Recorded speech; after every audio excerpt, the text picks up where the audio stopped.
సరైన ప్రాపర్టీని ఎంచుకోవడంలో తికమక పడుతున్నారా? ఇక ఆ కన్ఫ్యూజన్ వద్దు. అపార్ట్మెంట్లు, విల్లాలు, ప్లాట్లు మీకు కావలసినవన్నీ ఒకే చోట. Suman TV biggest property expo October 18th, 19th HSCC Novotel, Hyderabad. ఇప్పుడే ఫ్రీ ఎంట్రీ కోసం కాల్ చేయండి.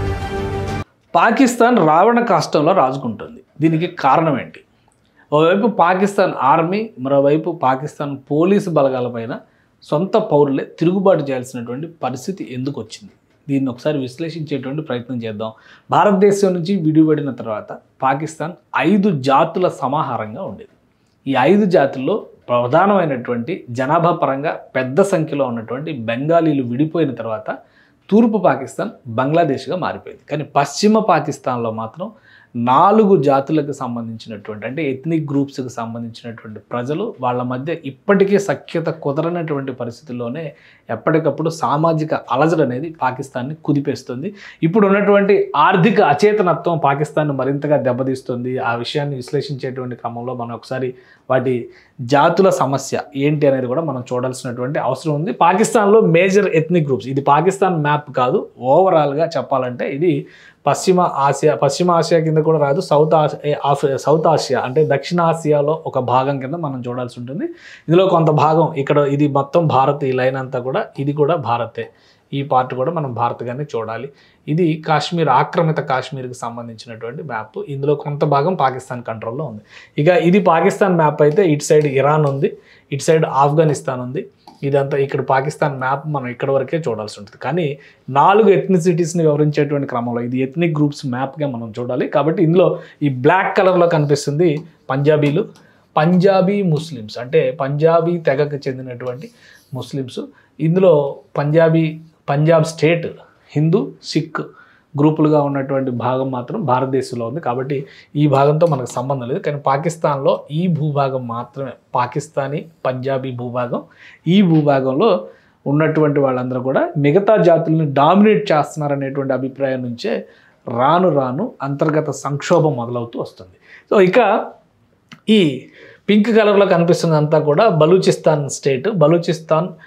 బలూచీలది ఒక ప్రత్యేకమైనటువంటి తెగగా మనం చూడాలి. వాళ్ళకు ఉండేటువంటి ప్రత్యేకతలు, వాళ్ళకు ఉండేటువంటి సంప్రదాయాలు, ఆచారాలు అన్నీ కూడా కోర్ పంజాబీ ముస్లిమ్స్ కంటే కూడా భిన్నంగా ఉంటాయి. అందుకనే ఇక్కడ పొసగనటువంటి పరిస్థితి కనిపిస్తుంది. ఇక ఈ గ్రీన్ కలర్లో ఉన్న ఏరియా మొత్తం కూడా పష్తూన్స్ తెగకి చెందినటువంటి, వీళ్ళకి ఎక్కువగా ఆఫ్ఘనిస్తాన్తో రిలేషన్స్ ఉంటాయి. పైగా ఈ గ్రీన్ ఆఫ్ఘనిస్తాన్ మొత్తం పష్తూన్స్ ఎక్కువగా కనిపిస్తున్నటువంటి, ఇదంతా కూడా ఆఫ్ఘనిస్తాన్లో ఉన్నటువంటి భాగం.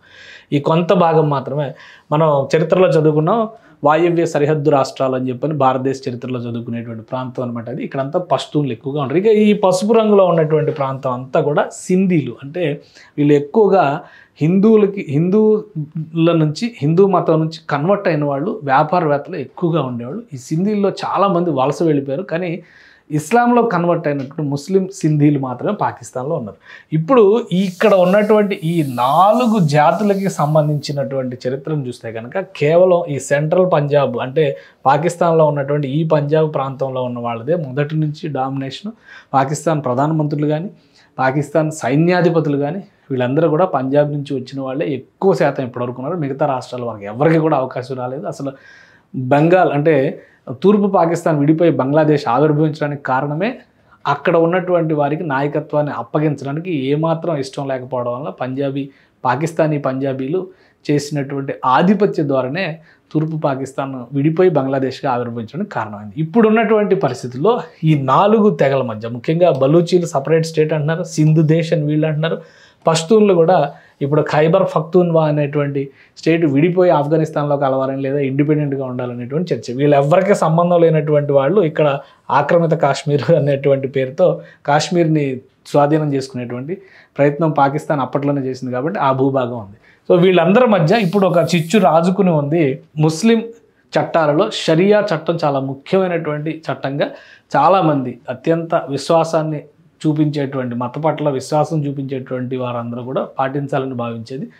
ముస్లిం చట్టాలని అమలు చేయాలనేటువంటి కొందరు, అలానే ప్రజాస్వామిక విధానాలను అమలు చేయాలనేటువంటి ఉద్దేశంతో మరికొందరు, చివరికి మమ్మల్ని అణిచివేస్తున్నారనేటువంటి దిశగా దానిపైన స్వాతంత్ర పోరాటంగా మారిపోయినటువంటి స్థితిని మనం పాకిస్తాన్లో చూస్తున్నాం. ఈ క్రమంలోనే బలూచిస్తాన్ లిబరేషన్ ఆర్మీ ఆవిర్భవించింది. అలానే ఖైబర్ పఖ్తూన్వా ప్రాంతంలోనేమో పూర్తిగా తాలిబాన్ ఆఫ్ పంజాబ్ ఆవిర్భవించింది. ఇక దేశవ్యాప్తంగా అశాంతి రాజుకోవడానికి కారణం నాయకత్వ లోపము, అలానే సమర్థ నాయకత్వం, మిగతా వారందరినీ దేశం మొత్తాన్ని ఒకే తాటిపైకి తీసుకొచ్చేటువంటి నాయకత్వం లేకపోవడంతో పాకిస్తాన్లో అంతర్గత సంక్షోభం రోజు రోజుకి ముదిరిపోతుంది. రాబోయేటువంటి రోజుల్లో పాకిస్తాన్ 4 ముక్కలైనా ఆశ్చర్యపోవాల్సినటువంటి అవసరం లేదనేటువంటి సంకేతాలను చాలా స్పష్టంగా ఇస్తుంది.